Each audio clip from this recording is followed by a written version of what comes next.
Today's story is Buddha and Angulimala. There was a man. The name that people gave to him was Angulimala. Something happened to him. He felt the society has been unfair to him, and he became an angry man. When you are young, you think everything is unfair to you. So he became very angry with the society and he took a vow. In this town which had been unfair to him, he was going to kill 101 people and cut off one of their fingers and wear it as a rosary around his neck. He went about doing this. He was housed in a jungle, but this was the pathway to go to many other places. People were terrified to go this way. Over a few years, he killed 100 people. He just wanted one more to satisfy his lust. One day, Gautama Buddha came to this town. By now, because he was wearing a garland of these fingers, they called him Angulimala, that means one who wears fingers as his garland. He needed just one more finger to complete his vow. Gautama came and he was to go that way. People said, "Do not go this way. This is not a man. This is an animal. This is not someone you can go and give a teaching to or make meditative. Do not go, because he wants just one more life. We do not want yours to be that one." Then Gautama said, "If I do not go, who will go? And he will remain unfulfilled. He just needs one more finger. Let me go." So he went. Angulimala was sitting on a rock and he saw this monk coming quietly. By now, he was enjoying his reputation. People were terrified of him and he liked it. People tremble at just the mention of his name.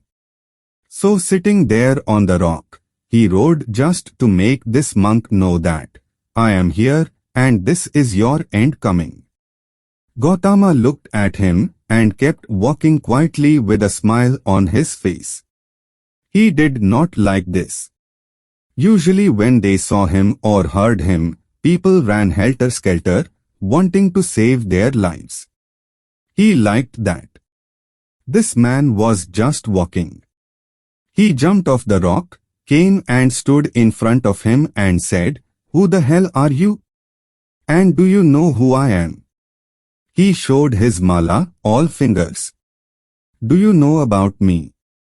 Gautama said, "Well, I have heard a lot about you. What about it?" And he kept walking. "Where do you think you are going?" "You are still going when I am talking to you." Gautama said, "My going stopped a long time ago. I have arrived. You are the one who are trying to go somewhere." Then Angulimala laughed. He said, "Rubbish. You are definitely an insane man. I am standing still, and you say that I am going. You are walking, and you say you are not going. What's wrong with you?" Gautama said, "I have arrived a long time ago. I am not going anywhere. You are the one who is trying to go somewhere. But you do not know how to go there. You want my finger or you want my neck.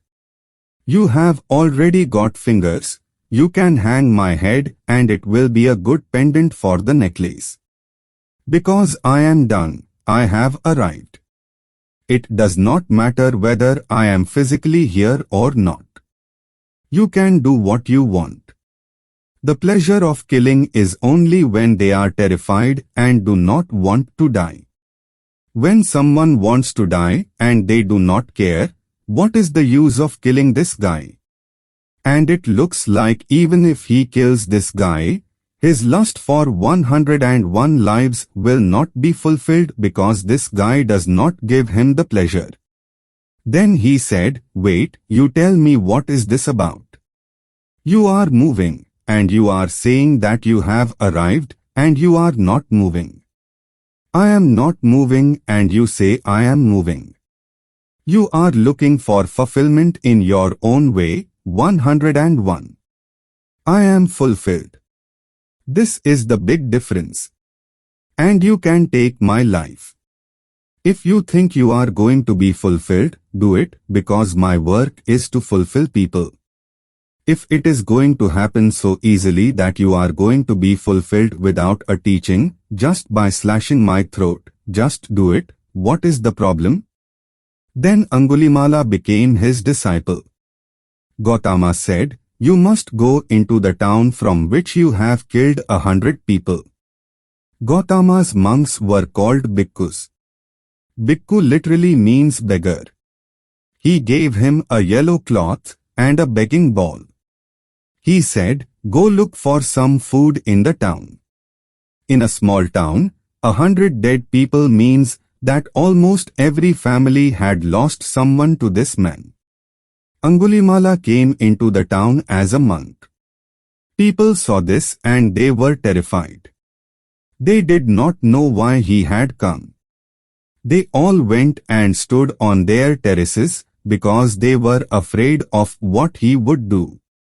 Then when they saw that he had become tamed, he was not the same fierce man, they started throwing stones at him because each family had lost someone to him. So he continued, stones hit him, and he was bleeding all over. Then when the stone throwing became a little excessive, Gautama came and asked the people to stop and said, this is not the same man. This man is an extension of me. You are throwing stones at me. Just stop. There is no point in killing this man because this man has come to realization in a very hard way. You cannot waste this man now by killing him. Angulimala became a star disciple and went all over the country spreading Buddha's way of living and knowing. But they continued to call him Angulimala because he wore those fingers around his neck.